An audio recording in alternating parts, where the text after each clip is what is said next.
10 सालों से कमजोर लोगों के ऊपर आरएसएस के लोगों ने जिस प्रकार से उत्पात मचाया है, जिस प्रकार की मोदी अमित शाह भाजपा की राजनीति हम लोगों ने देखी है, जितने भी इस मुल्क में संविधान में मानने वाले लोग हैं, प्रगतिशील विचारधारा से सरोकार रखने वाले लोग हैं, विशेष तौर पे दलित, आदिवासी, ओबीसी समुदाय से आने वाले लोग हैं, उनको इस बात को लेकर कोई कंफ्यूजन नहीं कि मोदी, अमित शाह, आरएसएस और भाजपा बाबा साहब अंबेडकर के संविधान में नहीं, केवल मनुस्मृति के संस्कारों में, मनुस्मृति के मूल्यों में यकीन रखते हैं। पास्ट में वो ये कह भी चुके हैं कि डॉक्टर बाबा साहब अंबेडकर के संविधान को समंदर में फेंक दो। ये लिख भी चुके हैं कि हमें भारत का संविधान नहीं, मनुस्मृति चाहिए। ये संघ परिवार के लोगों ने बकायदा लिखा हुआ है। और इसी सोच के कारण पिछले कुछ सालों के दौरान हम लोगों ने देखा कि दिल्ली की सड़कों पर संविधान की कॉपी को जलाया गया। हमने देखा कि किस प्रकार से रोहित वेमुला को आत्महत्या के लिए मजबूर किया गया, जिसको हम सांस्थानिक हत्या कहते हैं। हमने देखा कि किस प्रकार से बलात्कार का शिकार बनी हाथरस की बेटी का शव अंतिम दर्शन के लिए उसके परिवारजनों को नसीब नहीं हुआ। हम लोगों ने देखा कि किस प्रकार से गुजरात के ऊना में गाड़ी के साथ बांधकर 4 दलित युवकों को तब तक पीटा कि जब तक उनका चमड़ी न उतर जाए।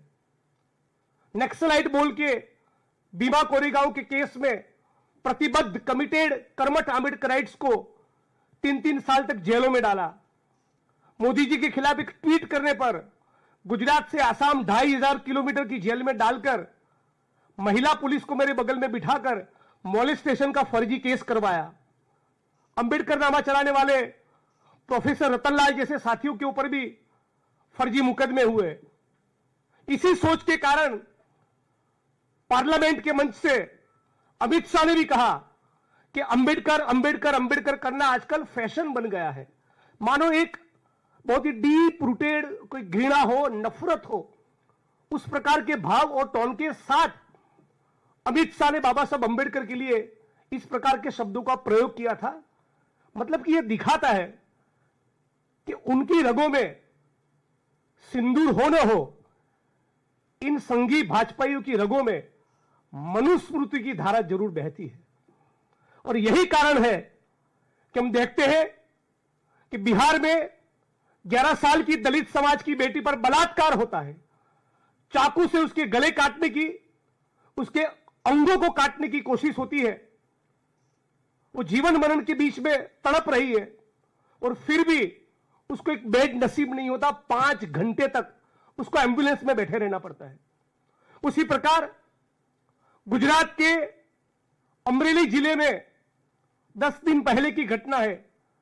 19 साल के दलित समाज के नीलेश राठौड़ को दौड़ा दौड़ा कर सड़क पे भर चौराहे जातिवादी लोग हाथ में कुल्हाड़ी, डंडे, पाइप, स्टिक्स लेकर दिन दहाड़े उसकी हत्या कर देते हैं।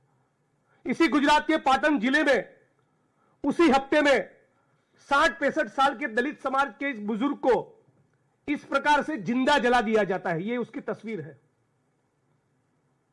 और इन तमाम घटनाओं को लेकर आज आपके बीच में दिल्ली इसलिए आया हूं कि 7-8 साल पहले जब ऊना की घटना हुई, तब मोदी जी ने कहा था कि मारना है तो मुझे मारो। बड़े नाटकीय अंदाज में कहा था कि मारना है तो मुझे मारो, मेरे दलित भाइयों को मत मारो। आज 8 साल हो गए, भारत के एक एक कोने में, चाहे वो बिहार हो, राजस्थान हो, यूपी हो, मध्य प्रदेश हो या गुजरात हो, जहां से वो आते हैं, एक एक कोने पे दलित बहनों के ऊपर, माताओं के ऊपर बलात्कार चालू है, हत्याएं चालू है, उत्पीड़न चालू है, नाली में उतरकर सफाई कर्मियों का गटर में मरना चालू है, छुआछूत जिंदा है, मैनुअल स्केवेंजिंग जिंदा है। तो मोदी जी से सवाल पूछना चाहते कि आपने तो कहा था कि मारना है तो मुझे मारो, मेरे दलित भाइयों पर मत मारो। तो बिहार में, राजस्थान में, यूपी में, पूरे मुल्क में, गुजरात में ये एट्रोसिटीज की जाति के नाम पर, आदिवासियों पर, दलितों के ऊपर जो हिंसा हो रही है, डीएनटीज और मुसलमान पर जो हिंसा हो रही है, वो हिंसा रुकने का नाम क्यों नहीं ले रही? मैं देखा है, लंबे अरसे से सार्वजनिक जीवन में हूं। मोदी जी जब गुजरात के सीएम थे तब, उनके बाद आनंदीबेन पटेल गुजरात की सीएम बनी, विजय रूपाणी साहब गुजरात के सीएम बने, अभी भूपेंद्र पटेल गुजरात के सीएम है। एक भी गुजरात के मुख्यमंत्री को, गुजरात के गृह मंत्री को किसी भी उत्पीड़न के मामले में, जिनके घर किसी बेटी के ऊपर बलात्कार हुआ है, जिनके परिवार के किसी सदस्य का जाति के कारण जातिवादी हिंसा में मर्डर कर गया, हत्या हो गई, ऐसे एक भी परिवार का विजिट पिछले 25 सालों में ऊना को छोड़कर गुजरात के एक भी होम मिनिस्टर ने, एक भी मुख्यमंत्री ने पिछले 25 साल में कभी नहीं किया। यहां तक कि वो संवेदना का ट्वीट करने को तैयार नहीं, न पीड़ित के आंसू पोंछने के तैयार है, न उनको वो आश्वस्त करना चाहते, गारंटी देना चाहते कि आपको न्याय मिलेगा। हद तो यह है, इन सालों के दौरान जब मैं जर्नलिज्म में था 2004-5, तब से लेकर अब तक 20 साल में किसी भी गुजरात के डीजी को, होम सेक्रेटरी को, सोशल जस्टिस वेलफेयर डिपार्टमेंट के सेक्रेटरी को, सोशल जस्टिस वेलफेयर डिपार्टमेंट के मंत्री को, चीफ सेक्रेटरी को, सीएम को, किसी भी नेता को, बड़े अफसरों को अत्याचार, एट्रोसिटीज का शिकार आदिवासी और दलितों के आंसू पोंछते हुए मैंने तो 20 साल में नहीं देखा। मतलब कि एक प्रकार से गुजरात में विशेष तौर पे भाजपा सरकार का ऐसा रवैया है कि you die we don't care, आप मरते रहो, आपके ऊपर बलात्कार होते रहे, आपके घर तोड़े जाए, आपकी जमीनों को एंक्रोच किया जाए, आप नाली में सड़कर मरते रहो, आपके खून होते रहे, आपको जिंदा जलाया जाए, हमारे पेट का पानी नहीं हिलता। इस प्रकार का गुजरात की भाजपा सरकार का एटीट्यूड है। रेट ऑफ कन्विक्शन, राष्ट्रीय स्तर के आंकड़े देखे, एट्रोसिटीज के मामले में रेट ऑफ कन्विक्शन 30 से 35% है, लेकिन गुजरात जिसको मॉडल स्टेट बनाया, मॉडल स्टेट बताया गया, उस मॉडल स्टेट में रेट ऑफ कन्विक्शन एट्रोसिटीज के मामले में केवल 3 से 5% है। यानी दलितों के ऊपर बलात्कार करने वाले, सेक्सुअली अब्यूज करने वाले दलित बहनों को, आदिवासी बहनों को, दलितों के साथ हिंसा करने वाले, मर्डर करने वाले 100 में से 95% लोग छूट जाते हैं, जेल की सलाखों के पीछे नहीं जाते, उनका बाल भी बांका नहीं होता। इतना लो रेट ऑफ कन्विक्शन होने के बावजूद गुजरात में जो एट्रोसिटीज एक्ट में लिखा है उसके मुताबिक ज्यादातर स्पेशली डेजिग्नेटेड कोर्ट ही नहीं है। ऊना से लेकर अब तक लगातार इस मुद्दे को उठा रहे, बार बार चिल्ला रहे, हाउस के फ्लोर पे बोलते हैं, न्यूज चैनल्स की डिबेट्स में बोलते हैं, सड़क पे, रैलियों में, धरनों में, आंदोलनों में ज्ञापन देने जाते हैं, हर मंच पर इस बात को उठाया है। फिर भी गुजरात की भाजपा सरकार मानो तय कर कर बैठी है कि दलितों को न्याय नहीं ही देना। और इसी कारण आज इन मुद्दों को उठाने के लिए आज मैं दिल्ली आपके बीच में आया हूं। मैं चाहता हूं कि माननीय प्रधानमंत्री इंटरवीन करे, वो गुजरात की सरकार को सवाल पूछे।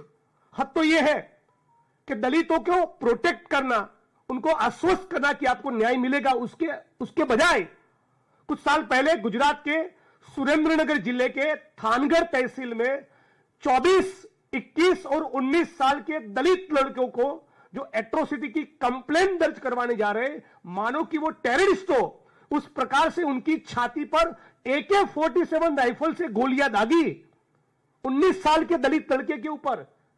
केवल उसका उतना ही कसूर था कि वो उस टीम का, उस टोले का, उस रैली का वो हिस्सा था जो मुकदमा दर्ज करने के लिए पुलिस थाने जा रहे थे। 19 साल के लड़के को, 21 साल के लड़के को, 24 साल के लड़के को। एट्रोसिटीज एक्ट का पर्पस क्या है? It is prevention of atrocities on schedule caste, schedule tribe act. यानी कि घटना बनने के बाद हरकत में नहीं आना। दलितों के ऊपर, आदिवासियों के ऊपर स्वतंत्र भारत में, जहां पर संविधान लागू हो, उस मुल्क में कोई भी व्यक्ति हिंसा करने की, डिस्क्रिमिनेशन करने की हिम्मत ना करे, इसको सुनिश्चित करने के लिए कानून है। लेकिन कम से कम 6 ऐसी वारदातें तो मुझे पता है जिसमें शेड्यूल ट्राइब, शेड्यूल कास्ट के लोगों ने तहसीलदार को, एसडीएम को, कलेक्टर को, एसपी को, लोकल पुलिस स्टेशन को लिखित में दिया था कि प्लीज हमको पुलिस प्रोटेक्शन दीजिए, वरना हमारा मर्डर होगा। और फिर भी 6 घटनाओं में उनके मर्डर हो गए। राजकोट जिले के कोटड़ा सांगानी तहसील के माणिकवाड़ा गांव में सुंदरवा भाई नाम के एक आरटीआई एक्टिविस्ट ने वीडियो बनाकर कहा, वो वीडियो स्टेट आईबी के लोगों को, सेंट्रल आईबी के लोगों को, लोकल क्राइम ब्रांच के लोगों को, तहसीलदार, SDM, collector, deputy SP, local police station, Dalit Bahujan groups में सब जगह पे मरने से पहले उन्होंने खुद वायरल किया, बताया कि इन लोगों से मेरी जान को खतरा है। फिर भी उस सुंदरवा भाई को, जो आरटीआई एक्टिविस्ट थे, उनको जिनकी जान से खतरा था, उनके खिलाफ न कोई प्रिवेंटिव एक्शन लिया, न उनको पुलिस प्रोटेक्शन दिया। नतीजा उनका मर्डर हो गया। 1 साल तक उनका बेटा कहता रहा कि जिस प्रकार से मेरे पिता की हत्या कर दी गई, प्लीज मुझे पुलिस प्रोटेक्शन दीजिए। उसको पुलिस प्रोटेक्शन मिला। मैं लगातार उसके संपर्क में था, कलेक्टर, एसपी से बात करता रहता था। एक पॉइंट के बाद उसका बेटा भी ये कहने लगा कि जिग्नेश भाई, मुझे लगता है मेरा भी खून हो जाएगा। 2 महीने के अंदर उसके बेटे का भी खून हो गया। अहमदाबाद जिले के अंदर धंधुका तहसील में एक दलित समाज के व्यक्ति ने दोबारा कहा था लिखित में, राजकोट की घटना की तरह, कि मेरा भी मर्डर होगा, प्लीज मुझे पुलिस प्रोटेक्शन दीजिए। उसको भी पुलिस प्रोटेक्शन नहीं मिला, उनका भी खून हो गया। उनकी बहन कांग्रेस की कार्यकर्ता थी, प्रवीणा बहन, वो गुजरात हाईकोर्ट में स्पेशल क्रिमिनल एप्लीकेशन दर्ज करवाती है, सीबीआई और सीआईडी क्राइम से जांच मांगती है। वो एक दिन जब हाईकोर्ट से धंधुका अपने गांव वापस जाती है तो किसी गाड़ी ने टक्कर मारकर उनकी हत्या कर दी। 2-4 महीने पहले की, कुछ चंद महीनों पहले की बात है, सुरेंद्रनगर जिले के चुड़ा तहसील के समडियाड़ा गांव में विदेश में बसने वाले 2 दलित भाई अपने गांव वापस लौटते हैं। अपने खेत खलियान की परिस्थिति देखने जाते हैं तो वहां उनको धमकी मिलती है, जाति सूचक गालियां देते हैं।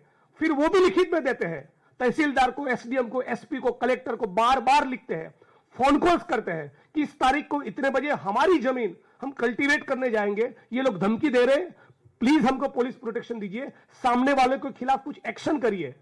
न सामने वालों के खिलाफ कोई एक्शन लिया, न इनको पुलिस प्रोटेक्शन दिया। दोनों दलित समाज के दोनों भाइयों का उसी जमीन पर मर्डर हो गया।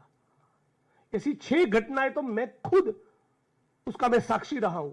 मतलब कि आपको एट्रोसिटी एक्ट के तहत इस प्रकार की घटना ना हो, वो सुनिश्चित करना है। यहां पर तो लिखकर दलित और आदिवासी कह रहे कि हमारा मर्डर होगा, बहुत सीवियर किस्म का असोल्ट होगा, फिर भी आप मरते रहो, हमारे पेट का पानी नहीं हिलता। इस प्रकार के गुजरात की पुलिस का, प्रशासन का, भाजपा की सरकार का एटीट्यूड हो गया है। एक किस्सा आपके बीच में रखना चाहूंगा। गुजरात के संतरामपुर जिले में 11 दिन तक 8-10 लोगों ने मिलकर शेड्यूल कास्ट की एक लड़की को, दलित महिला को किडनैप करके उसके ऊपर गैंगरेप किया। 11 दिन तक 3 उसमें भाजपा के कार्यकर्ता शामिल थे। बड़ी मुसीबतों के बाद वो लड़की वहां से भागकर पुलिस थाने पहुंचती है। संतरामपुर पुलिस थाने में गैंगरेप की कंप्लेंट दर्ज करवाती है, ऑफेंस दर्ज होता है, मुकदमा दर्ज होता है। लेकिन जैसा ही वो भाजपा के कार्यकर्ताओं को पता चलता है कि गैंगरेप की इस कंप्लेंट में उनका भी नाम है, तो तहसील लेवल की एक महिला कार्यकर्ता को पुलिस थाने भेजकर उस लड़की को वहां से उठवाकर दूसरे तहसील में ले जाकर उसी घटना का, गैंगरेप का दूसरा एफआईआर दर्ज करवाते, उस प्रकार से जिसमें उन भाजपा के 3 नेताओं का नाम नहीं। और पहला जो गैंगरेप का शिकायत दर्ज हुआ था, जिसमें भाजपा के 3 नेताओं का, कार्यकर्ताओं का नाम था, उस एफआईआर को पुलिस सब इंस्पेक्टर और एएसआई मिलकर स्टेशन डायरी के पन्ने के साथ बकायदा फाड़ देते हैं। गुजरात में गैंगरेप की शिकार दलित समाज की बेटी, उसकी एफआईआर की कॉपी को पुलिस स्टेशन के रिकॉर्ड से दूर किया जाता है, एफआईआर की कॉपी को फाड़ देते हैं। पूरा मामला वालजीभाई पटेल नाम के दलित राइट्स एक्टिविस्ट को पता चलता है। एट द एज ऑफ 80 उस मामले को उठाते हैं, एसपी उसमें इन्वेस्टिगेशन करता है। आपको जानकर हैरानी होगी कि गैंगरेप की एफआईआर फाड़ देना कितना संगीन मामला है। तो एफआईआर फाड़ने वाले असिस्टेंट सब इंस्पेक्टर और पुलिस सब इंस्पेक्टर के खिलाफ एसपी साहब क्या करते हैं, मुकदमा दर्ज करने के बजाय 2 इंक्रीमेंट रोककर केवल 3000 का दंड करके छोड़ देते हैं। मतलब कि दलित समाज की बेटी यदि बलात्कार का, सामूहिक बलात्कार का शिकार हुई और यदि इस मामले में दर्ज एफआईआर को फाड़ दिया, रिकॉर्ड से डिस्ट्रॉय कर दिया, तो उसकी गुजरात में क्या सजा है? केवल 3,000 रुपए का दंड। नेहा कुमारी दुबे नाम की गुजरात के महिसागर जिले की कलेक्टर महोदया सरकारी तालुका स्वागत के कार्यक्रम के डायस पर से शेड्यूल कास्ट के एक लड़के को, वो शेड्यूल कास्ट से बिलोंग करता है, ये जानते होते हुए भी हरामी साला बास्टर्ड कहती है, डायस पर से, सरकारी कार्यक्रम के मंच पर से। और फिर ये कहते हैं कि तुम दलितों को, आदिवासियों को आदत है कि 90% केस एट्रोसिटीज क्या ब्लैकमेलिंग के लिए करते हो। आज उस बात को 8 महीना हो गया, न उसके खिलाफ कोई डिपार्टमेंटल इंक्वायरी, न उसके खिलाफ कोई एफआईआर, न कोई जांच, न गिरफ्तारी। आज गुजरात पब्लिक सर्विस कमीशन, वहां पर जो लोग, जो स्टूडेंट्स ओबीसी, आदिवासी, दलित बैकग्राउंड के जो स्टूडेंट्स हैं, वो रिटर्न में 100 में से यदि 90 मार्क्स लाते हैं तो साक्षात्कार में, ओरल में उनको 5 मार्क्स देते हैं। और जिनका रिटर्न में 60 या 65 गुण आया है, उनको ओरल में 45 देते हैं। तो गुजरात पब्लिक सर्विस कमीशन भी जातिवाद का अड्डा बन चुका है और वहां पर इंटेंशनली, जानबूझकर, सोची समझी साजिश के तहत आदिवासी, ओबीसी, दलित समाज के एकलव्यों का अंगूठा काटा जा रहा है। मैं उम्मीद करता हूं आज आपके सामने जो बातें रखी, देश के प्रधानमंत्री गुजरात से है, देश के गृह मंत्री अमित शाह गुजरात से है। वैसे तो उनकी रगों में मनुस्मृति की धारा बहती है, तो बहुत ज्यादा उम्मीद नहीं है, लेकिन फिर भी उनको कहना चाहूंगा कि कृपया गुजरात की सरकार से संवाद करें, आंबेडकराइट मूवमेंट के लोगों के साथ बैठे, हम जैसे जनप्रतिनिधि जो कांग्रेस से चुनकर आए उनके साथ बैठे, और जितने भी मामलों में इस प्रकार से पुलिस प्रशासन की लापरवाही रही है, उन अफसरों के खिलाफ कार्रवाई हो। गुजरात की भाजपा सरकार को बोला जाए कि दलितों के उत्पीड़न के मामले में मुंह खोले। आखिरी में यह कहना चाहूंगा कि मुख्यमंत्री गुजरात के अपने आप को मृदु कहते हैं, सॉफ्ट स्पोकन कहते हैं। दलितों के साथ उनको बैठना तो नहीं है, लेकिन राजकोट जिले के गोंडल तहसील में दलित समाज के 22 साल के युवक को नग्न करके, उसका वीडियो बनाकर किडनैप करके उसको पीटा, तो जो पीड़ित है उसके घर अपनी संवेदना व्यक्त करने के लिए मुख्यमंत्री नहीं गए, लेकिन जो अक्यूज है, जिसने दलित समाज के व्यक्ति को किडनैप करके, नग्न करके घुमाया, उसका वीडियो बनाया, उसके वहां एक फंक्शन में सेलिब्रेशन के लिए गुजरात के मुख्यमंत्री जाते हैं। तो यह है उनके सबके साथ सबके विकास की सच्चाई। आने वाले दिनों में अगस्त सितंबर में इन सारे एट्रोसिटीज के मामलों को लेकर जीपीएससी में जिस प्रकार से आदिवासी, ओबीसी, दलित स्टूडेंट्स के एकलव्यों का जो अंगूठा काटने का पूरा जो ये षड्यंत्र चल रहा है, उनके खिलाफ एक बहुत बड़ा मोर्चा गुजरात में हम लोग प्लान कर रहे हैं। तो ये बात आपके बीच में रखनी थी।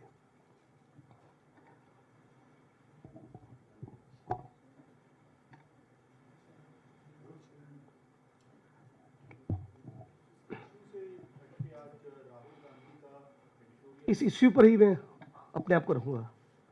और एक इश्यू आपने अच्छा याद करवाया, राहुल जी और सुप्रिया जी, हमारी प्रवक्ता, पिछले हफ्तों में उन्होंने जो ट्वीट्स किए, उसी कंटेंट को अपने फेसबुक के पेज पर डालने पर, उसी कंटेंट को कांग्रेस के गुजरात प्रदेश कांग्रेस समिति के राजेश सोनी नाम के एक साथी को साबरमती सेंट्रल जेल भेज दिया है। तो जो लोग अमेरिका के सामने घुटने टेकते हैं, वो कांग्रेस के कार्यकर्ताओं के खिलाफ बहुत ताकत दिखाने की कोशिश करते हैं। ये मेरे साथ भी हुआ था। एक ट्वीट किया मैंने मोदी जी को लेकर, और जैसा कि आप जानते हैं 2500 किलोमीटर दूर आसाम की जेल पे भेज दिया।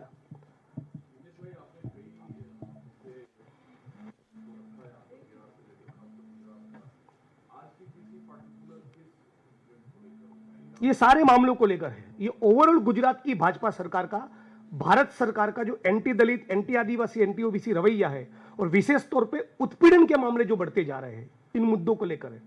कभी तो मोदी जी को स्टैंड लेना चाहिए, कभी तो प्रधानमंत्री को इंटरवीन करना चाहिए, कभी तो गुजरात के मुख्यमंत्री बोले, कभी तो गुजरात के गृह मंत्री बोले। क्यों छुआछूत खत्म नहीं हो रही है? क्यों माथे सर पे मैला ढोने की प्रथा खत्म नहीं हो रही? क्यों एट्रोसिटीज के मामले में, एक भी मामले में, मोस्ट ऑफ द केसेस में न्याय ही नहीं मिल रहा है? जब शेड्यूल कास्ट के लोग लिखकर कह रहे कि हमारा मर्डर होगा, तब तो प्रोटेक्शन दो। एक कांस्टेबल आपको भेजना है, जो धमकी दे रहा है उसके खिलाफ प्रिवेंटिव एक्शन लेना है, उसको 2-4 घंटे पुलिस थाने बिठाना है। इतना करने से किसी की जान बच जाती। 6 लोगों की हत्या हो गई है। हजारों एकड़ दलितों की जमीन गुंडों के कब्जों में है।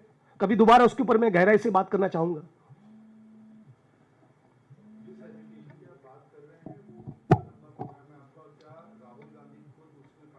करने जाएंगे गुजरात। वो तो बात करेंगे पार्टी के लेवल पे, लेकिन हम लोग इस मुद्दे पर लगातार, आप जानते हैं कि मैं लिखता रहता हूं, लड़ता रहता हूं, बोलता रहता हूं। वो कोई एक दिन का या हफ्ता 10 दिन का काम है नहीं, वो लंबी लड़ाई है, लड़ते रहेंगे। लेकिन अगस्त सितंबर में एक बड़ा मोर्चा इस सरकार के खिलाफ हम लोग प्लान करने का सोच रहे हैं। एटलीस्ट जिन केसेस में लिखकर बोला था दलितों में कि हमारी हत्या होगी और फिर भी प्रोटेक्शन नहीं मिला, तो उसके लिए जो अफसर रिस्पॉन्सिबल है उनके खिलाफ भी कुछ कार्रवाई होनी चाहिए। वो भी कुछ नहीं हो रहा है। कलेक्टर वगैरह डायस पर से दलितों को गाली दे रहे हैं, सरकारी कार्यक्रम के मंच पर से, उसका सरकार कोग्निजेंस नहीं ले रही है। बहुत सीरियस केस है। गुजरात को मॉडल बनाने की बात चल रही थी, राहुल गांधी वहां गए थे, अधिवेशन हुआ था, जिला अध्यक्षों को एम्पावर करने की बात कही गई थी। उसका ये कहा गया था कि पिछले महीने तक तय हो जाएगा कि क्या लिस्ट होगी क्या नहीं। उसमें देरी हो रही है, उसकी वजह आपको क्या लगती है? अच्छे चयन में कभी कभी देरी होती है, प्रोसेस चल रहा है, बहुत संजीदा तरीके से चल रहा है, अच्छा नतीजा आएगा।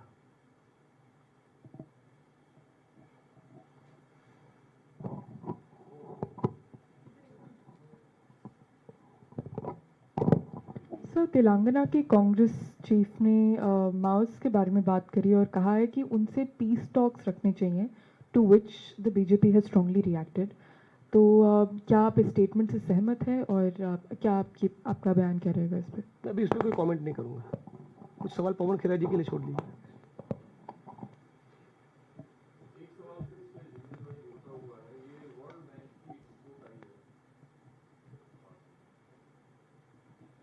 एक रिपोर्ट आई है वर्ल्ड बैंक की, उसमें ये कहा गया है कि पिछले 11 साल में जो गरीब लोग थे वो ज़्यादा समृद्ध हुए हैं और जो प्रतिशत तकरीबन 22-23% था वो घट के महज 5% रह गया। आपको लगता है कि भारत में गरीब? मैं इस रिपोर्ट से कन्विंस नहीं हूँ। 100 में से 40-45 बच्चे आज भी कुपोषित हैं। 100 में से 50-55 बहनें आज भी एनीमिक है। हजारों लाख स्टूडेंट्स, बेरोजगार युवा, किसान सुसाइड कर रहे हैं। समृद्धि हुई, करोड़ों लोग राशन पर, सरकारी राशन पर निर्भर है। एक किसान की, केवल किसानी की आज आय 27 रुपये है एक दिन की। किसान परिवार की इनकम 10,200 रुपये है।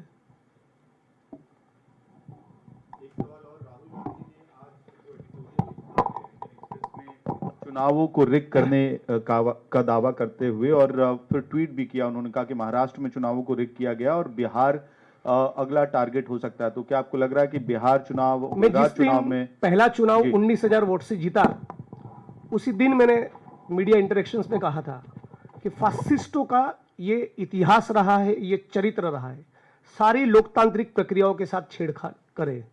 तो चुनाव की जो प्रक्रिया है उसमें भी कर सकते हैं। और इसीलिए तब भी मेरा स्टैंड था कि यदि मुझे बैलेट और ईवीएम में चूज करना है, मेरी व्यक्तिगत राय थी, तो मैं तो बैलेट पसंद करूंगा। ईवीएम के खिलाफ बहुत स्केल पे खड़गे साहब ने भी पिछले दिनों अपने अप्रीहेंशंस दिखाए थे। और गुजरात में मैंने चुनाव में देखा है, कांग्रेस के जो विधायक चुनाव लड़ते तो उनके खिलाफ पूरी ED, CBI, income tax, police के अफसर, रेवेन्यू ऑफिसर्स, रियल एस्टेट के माफिया, फर्जीवाड़ा करना, गलत लोगों की वोटिंग लिस्ट में एंट्री करना, कुछ वोटर्स डिलीट करना, ये सब पूरे कर्नाटका में भी हुआ है, राजस्थान में भी हुआ है, महाराष्ट्र में भी हुआ है।